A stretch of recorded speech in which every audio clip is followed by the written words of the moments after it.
Hello प्यारे बच्चों और प्रिय मित्र भाइयों व बहनों। आज हम एक new topic origin of universe यानी ब्रह्मांड की उत्पत्ति से जुड़ी बातों और पहलुओं की चर्चा करेंगे।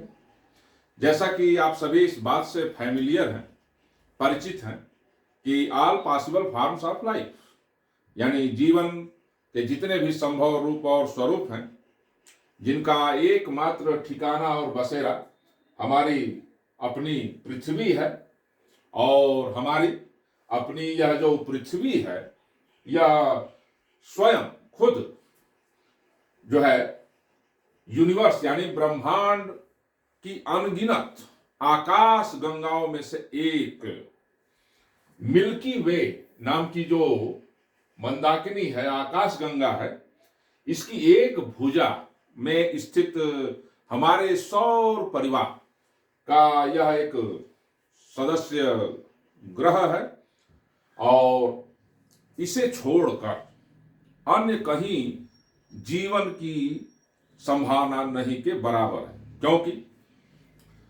खगोल शास्त्रियों और नक्षत्र विज्ञानियों की जहां तक ब्रह्मांड में पहुंच बनी है, वहां तक पृथ्वी को, हमारी पृथ्वी को छोड़कर अन्य कोई ऐसा आकाशीय पिंड नहीं है जहां जीवन के लिए अनुकूल दशाएं विद्यमान हो।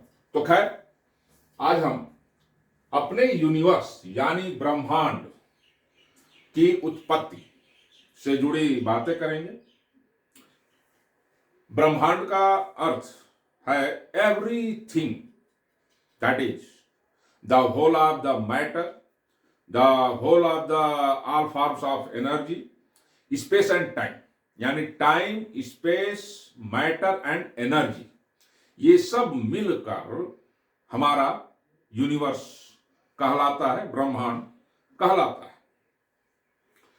ब्रह्मांड की उत्पत्ति कैसे हुई, इसको लेकर तमाम सिद्धांत और संकल्पनाएं विज्ञानियों द्वारा सामने लाए गए, किंतु इनमें से जो सर्वमान्य संकल्पना है उसे हम बिग बैंग संकल्पना या सिद्धांत के नाम से जानते हैं।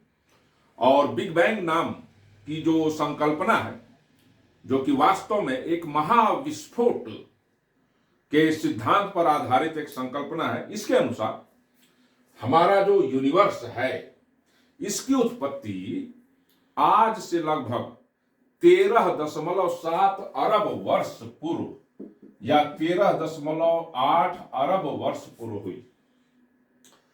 हमारे यूनिवर्स की आयु 13.7 वर्ष है, अर्थात इसकी उत्पत्ति आज से लगभग 13.7 अरब वर्ष पूर्व हुई। यह कैसे ज्ञात किया गया? तो मैं आपको बता दूं कि हमारा यह जो यूनिवर्स है, जो ब्रह्मांड है, यह आज भी सभी दिशाओं में इसका निरंतर विस्तार यानी फैलाव जारी है। इन द ईयर ऑफ 1929 यानी वर्ष 1929 में एडविन हबल नाम के भौतिक विज्ञानी खगोल शास्त्री द्वारा यह पहली बार बताया गया कि हमारा जो यूनिवर्स है, ब्रह्मांड है, उसका निरंतर प्रसार यानी एक्सपेंशन जारी है। और हमारे यूनिवर्स में जो एक्सपेंशन हो रहा है, उस एक्सपेंशन के जो गणितीय पहलू हैं, जो मैथमेटिकल एस्पेक्ट्स हैं, उन गणितीय पहलुओं की सहायता से जब इसकी आयु निकाली गई तो वह 13.7 अरब वर्ष निकाली गई। यानी हमारे यूनिवर्स यानी ब्रह्मांड की उत्पत्ति आज से 13.7 अरब वर्ष पूर्व हुई। तो अब हम आपको 13.7 अरब वर्ष पूर्व अतीत में लिए चलते हैं। आज से 13.7 यानी 13.8 अरब वर्ष पूर्व कुछ भी नहीं था जो आज प्रेजेंट टाइम में है। टाइम है, स्पेस है, मैटर है, एनर्जी है, इनमें से किसी का भी अस्तित्व 13.7 अरब वर्ष पूर्व नहीं था। फिर क्या था? विज्ञानियों ने बिग बैंग की संकल्पना में जो बात बताई है उसके अनुसार आज से लगभग 13.7 अरब वर्ष पूर्व जो है एक बहुत ही गर्म और सघन एक बिंदु था, जिसका व्यास कुछ मिलीमीटर यानी 1 मिलीमीटर के बहुत ही छोटे हिस्से के आसपास के व्यास का एक पॉइंट मौजूद था, एक बिंदु, जिसे मैं थिंग ऑफ गॉड नाम दूंगा। थिंग ऑफ गॉड यानी ईश्वरीय बिंदु। आज से 13.7 अरब वर्ष पूर्व इस very hot and dense point में एक बेहद तीव्र महाविस्फोट की घटना घटित होती है, और इस महाविस्फोट की घटना के घटित होने के साथ ही स्पेस का जन्म होता है, टाइम का जन्म होता है, एनर्जी अस्तित्व लेती है यानी ऊर्जा का जन्म होता है, और पदार्थ का जन्म होता है यानी हमारे यूनिवर्स का जन्म होता है। और यहीं से यूनिवर्स का निरंतर एक्सपेंशन जारी होता है, जो आज भी जारी है। लेकिन आज से 13.7 अरब वर्ष पूर्व इस बेहद गर्म और सघन बिंदु में जो बिग बैंग नामक जो महाविस्फोट की घटना घटी, इसके घटित होने के साथ ही यूनिवर्स का आरंभ होता है। और यूनिवर्स का आरंभ कैसे होता है, वह कैसे एग्जिस्टेंस में आता है, उन सारी घटनाओं को समझने के लिए बिग बैंग यानी महाविस्फोट की घटना के तत्काल बाद के तमाम घटनाक्रम को समझने के लिए दो एरा यानी दो युगों की कल्पना की गई है। एक है रेडिएशन एरा और एक है मैटर एरा यानी विकिरण युग और पदार्थिक युग। इनमें से ये जो विकिरण युग है, इन दो युगों में से रेडिएशन एरा, इसका अस्तित्व बिग बैंग की घटना यानी बिग बैंग नामक महाविस्फोट की जो घटना घटती है, उसके घटित होने के तत्काल बाद का जो घटनाक्रम है वो ये घटित होता है, जिसे हम रेडिएशन एरा कहते हैं, विकिरण युग। इस युग की जो विशेषता है वो ये है कि इस युग में जो है पदार्थ का अस्तित्व बहुत बाद में बनता है, या पदार्थ कुछ समय बाद अस्तित्व लेता है।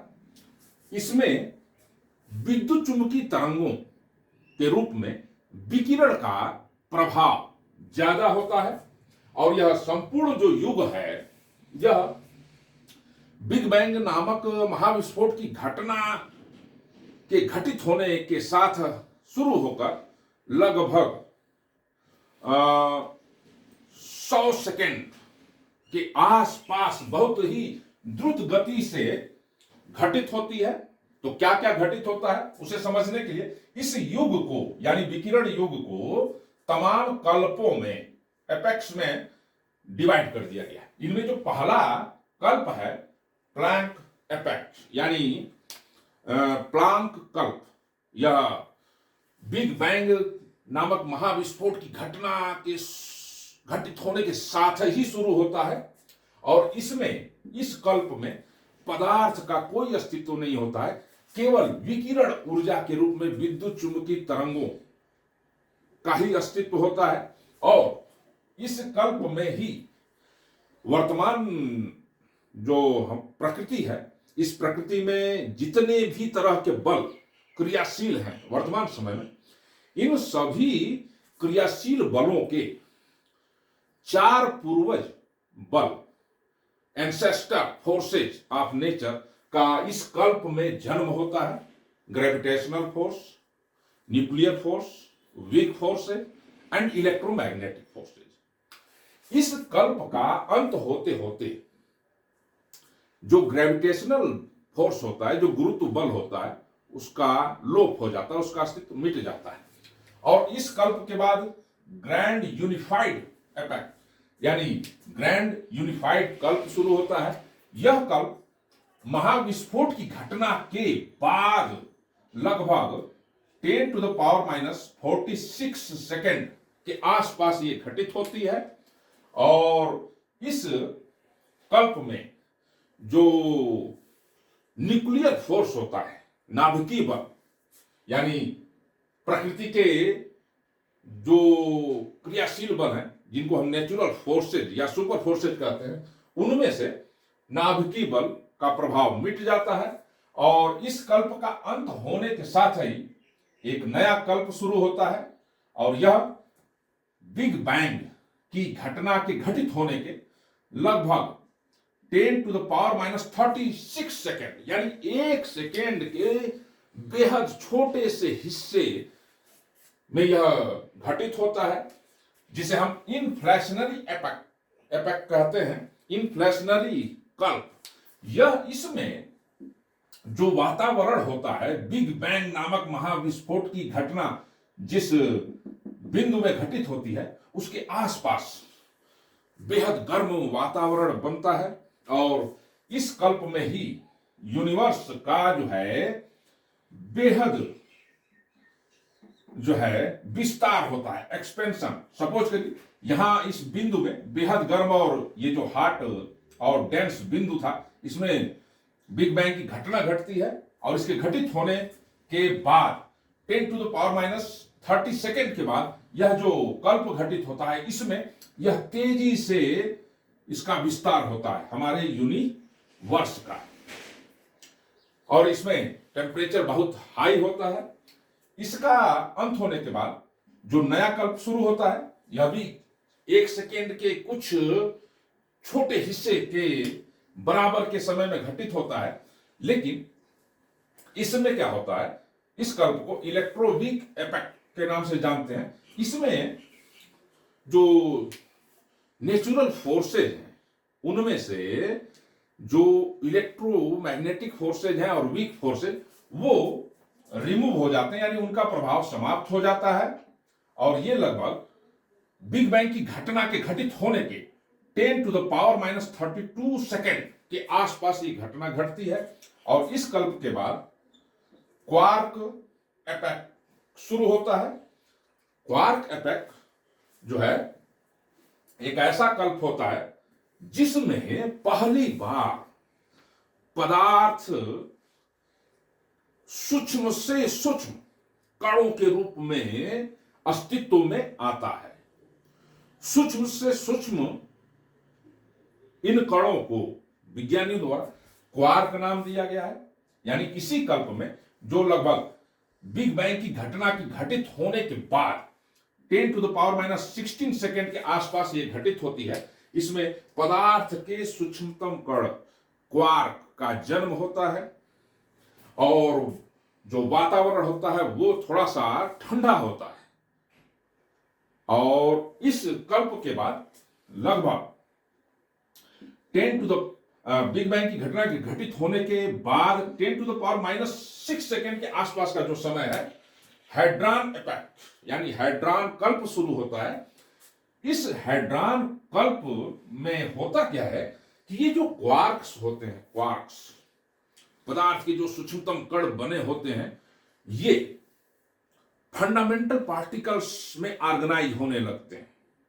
इलेक्ट्रॉन, प्रोटॉन एंड न्यूट्रॉन में ऑर्गेनाइज होने लगते हैं और तमाम कणों में एक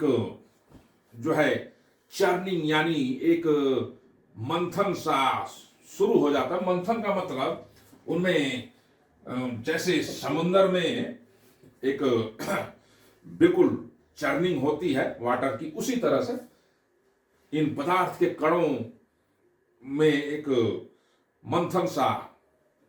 मंथन जैसी स्थिति पैदा हो जाती है और इलेक्ट्रॉन, न्यूट्रॉन और प्रोटॉन ऑर्गेनाइज होकर के न्यूक्लियस यानी नाभिक का रूप लेने लगते हैं, न्यूट्रॉन और प्रोटॉन हैड्रॉन कल्प में।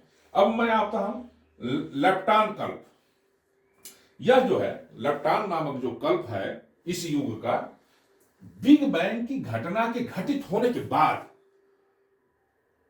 घटित होने के 1 सेकेंड बाद घटित होने वाला यह कल्प था। इसमें क्या होता है कि पहली बार यूनिवर्स का फर्स्ट एलिमेंट, ब्रह्मांड के पहले तत्व के रूप में हीलियम नाभिक का जन्म होता है, हीलियम के नाभिक का। और इस कल्प के बाद जो है बिग बैंग की घटना के घटित होने के बाद, घटित होने के 100 सेकेंड बाद जो है न्यूक्लियर इफेक्ट यानी नाभिकीय कल्प शुरू होता है। और इसी कल्प में यूनिवर्स का जो दूसरा तत्व है उसका जन्म होता है, हाइड्रोजन। तो ये जो लेप्टान कल्प था और न्यूक्लियर यानी नाभिकीय कल्प, इसमें हीलियम और हाइड्रोजन नामक तत्वों और उनके नाभिकों यानी परमाणुओं का जन्म होता है। और इनके जन्म लेने के साथ इस एरा का अंत होता है। इस एरा के बाद अब जो एरा आता है वो आता है मैटर एरा, यानी पदार्थिक युग शुरू होता है। यूनिवर्स के बनने का जो मैटर एरा है वो शुरू होता है। इसे भी 3 कल्पों में, एपेक्स में डिवाइड किया गया है। एटॉमिक यानी परमाणविक कल्प, गैलेक्टिक यानी आकाश गंगाओं यानी मंदाकिनियों का कल्प, और तीसरा स्टेलर कल्प यानी तारकीय कल्प, जिसमें तारों आदि का जन्म होता है। तो इसमें इस मैटर एरा का जो पहला कल्प है एटॉमिक कल्प, एटॉमिक एपेक्ट, इसमें जो है बहुत से अन्य तत्वों, प्रकृति में, प्रकृति की रचना के लिए, ब्रह्मांड की रचना के लिए अन्य भी जितने भी जरूरी तत्व थे और आज वर्तमान में है, इनके परमाणुओं का जन्म होता है, नाभिकों का जन्म होता है।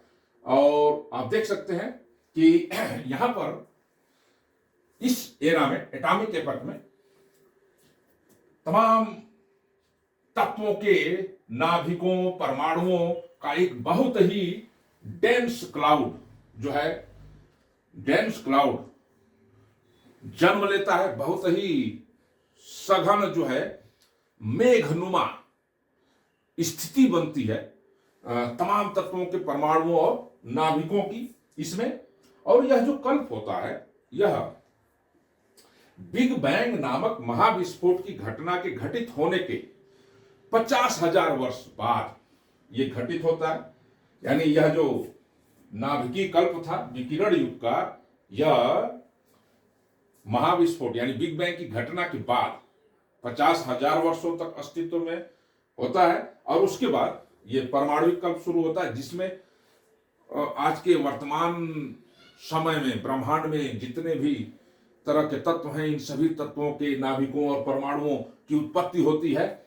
और इनका बहुत ही उच्च, जिसमें ये उच्च वेग से गतिशील कण, परमाणु और नाभिक, एक बहुत ही डेंस क्लाउड के फॉर्म में ये बने रहते हैं। इसके बाद गैलेक्टिक यानी मंदाकिनियों का, आकाश गंगाओं का कल्प शुरू होता है। और यह कल्प बिग बैंग नामक महाविस्फोट की घटना के बाद 200 मिलियन वर्ष बाद, जो महाविस्फोट की घटना 13.7 अरब वर्ष पूर्व घटित होती है, उसके 200 मिलियन वर्ष बाद आकाश गंगाओं का कल्प शुरू होता है। आकाश गंगाएं जन्म लेती हैं। कैसे?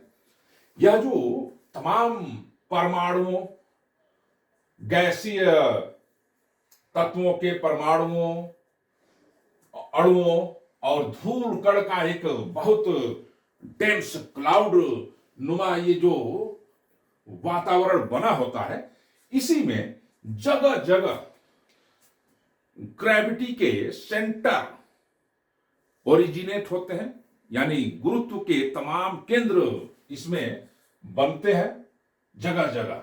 इसको तो वैसे मैं यहां छोटा छोटा दिखा रहा हूं, लेकिन ये बहुत ही विशाल रीजन यानी विशाल क्षेत्र में ये विस्तारित है। और ये तमाम ये जो ग्रेविटी के केंद्र बनते हैं, इनमें उच्च वेग से गतिशील गैसीय परमाणु, धूल, कण आदि जो है उच्च गुरुत्व के इन केंद्रों की ओर जो है उच्च वेग से ये एकत्रित होते हैं, इकट्ठा होते हैं, और ऐसा होने में परमाणुओं और अणुओं में तीव्र टक्करें होती हैं, स्ट्रांग कोलिजन्स होते हैं, और उन तीव्र टक्करों का परिणाम ये होता है कि ये कोलैप्स कर जाते हैं।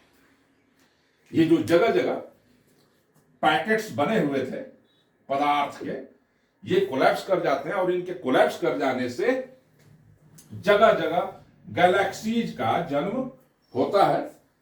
आप देख सकते हैं ये जो ये क्लाउड है, इससे तमाम गैलेक्सीज जो है जन्म लेती हैं। गैलेक्सीज के कल्प के बाद जो अंतिम कल्प होता है मैटर एरा का, वो होता है स्टेला कल्प, तारकीय कल्प, जिनमें तारों आदि का जन्म होता है।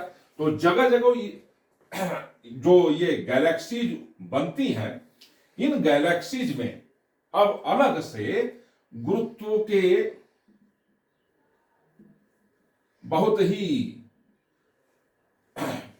शक्तिशाली केंद्र बनते हैं गुरुत्व के इनमें, और यहां पर फिर उसी तरह से बेहद गर्म गैसीय परमाणु और बहुत ही गर्म धूल आदि के जो कण होते हैं, इन उच्च गुरुत्व के केंद्रों, उच्च गुरुत्व के ये जो केंद्र बनते हैं इन गैलेक्सीज में, आकाश गंगाओं में, केंद्र की ओर ये उच्च वेग से गतिशील होते हैं, और ऐसा होने पर गैसीय अणुओं, धूल कणों आदि में तीव्र टक्करें होती हैं, वेरी स्ट्रांग कोलिजन्स, और इनका परिणाम यह होता है कि ये पुनः जो है कोलैप्स कर जाते हैं, और इनके कोलैप्स कर जाने के कारण, यानी इनका विध्वंस, इनके इनके इनके ध्वस्त हो जाने के कारण, ये जो तमाम पैकेट्स बनते हैं गैलेक्सीज में मैटर के,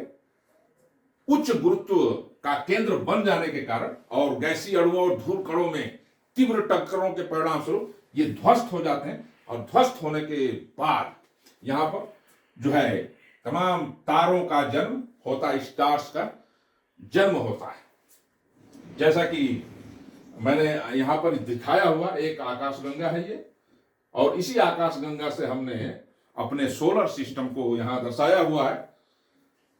तो अब यह जो स्टेलर कल्प था, तारकीय जो कल्प था, यानी तारों के जन्म लेने का जो कल्प था इस युग का, यह बिग बैंग नामक महाविस्फोट की घटना के बाद, घटना के लगभग 3 अरब वर्ष बाद ये स्टेलर कल्प शुरू होता है।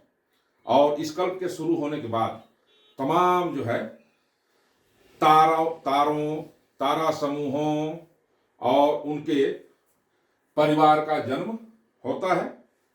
अब मैं आपको बता दूं कि हमारा जो यूनिवर्स है, हमारा जो ब्रह्मांड है, बैक थोड़ा सा चलते हैं ब्रह्मांड की ओर। हमारा ब्रह्मांड आज भी, ये देखिए, आज भी ये प्रसार में है, सभी दिशाओं में इसका प्रसार जारी है। ये देखिए,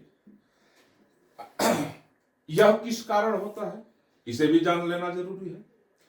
ऐसा बताया जाता है, वैसे मैंने अभी बताया था कि एडविन हब्बल ने 1929 में यह बताया कि हमारा जो ब्रह्मांड है, जो यूनिवर्स है, वह निरंतर उसका फैलाव होता जा रहा है, सभी दिशाओं में फैल रहा है। और 20वीं सदी के 70s के दशक में भी नासा के वैज्ञानिकों ने हब्बल टेलीस्कोप द्वारा ब्रह्मांड का ऑब्जर्वेशन जो किया, उसमें भी यह तथ्य निकलकर सामने आया कि जो हमारा ब्रह्मांड यानी यूनिवर्स है, वो निरंतर उसका एक्सपेंशन यानी प्रसार जारी है। तो ये जो प्रसार है, इसके लिए कौन सा कारक जिम्मेदार है?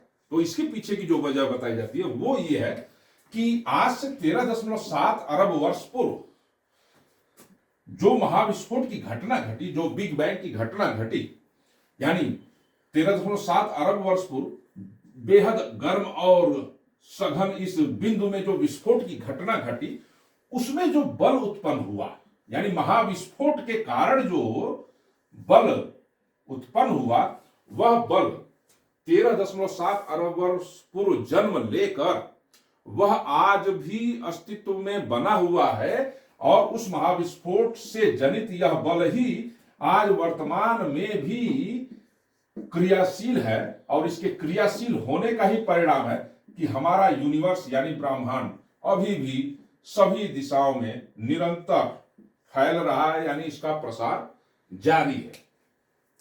हमारे ब्रह्मांड के सेंटर की बात की जाए, यूनिवर्स के सेंटर की बात की जाए, तो मैं आपको बता दूं कि यूनिवर्स के सेंटर को आज तक निर्धारित नहीं किया जा सका है, और न ही यूनिवर्स यानी ब्रह्मांड के छोर का कोई अता पता है। अर्थात ब्रह्मांड की कोई सीमा नहीं, इसका कोई छोर नहीं, केंद्र जरूर होगा लेकिन वो निर्धारित नहीं किया जा सका है। और जो हमारा ब्रह्मांड यानी यूनिवर्स है, इसका जो अनुमानित द्रव्यमान आकलित किया गया, अनुमानित, वो लगभग 10⁻53 kg के आसपास अनुमानित किया गया है। और हमारे इंडलेस यूनिवर्स यानी हमारा वो यूनिवर्स, हमारा ब्रह्मांड जो कि अंतहीन है, जिसकी कोई सीमा नहीं है, उसका जो ऑब्जर्वेबल डायमीटर है, यानी जहां तक पहुंच बना करके इसके व्यास को निर्धारित किया जा सकता है, जहां तक पहुंच बन सकती है, वहां तक का अगर व्यास देखा जाए तो वो लगभग 8.8 इंटू 10⁻26 मीटर है।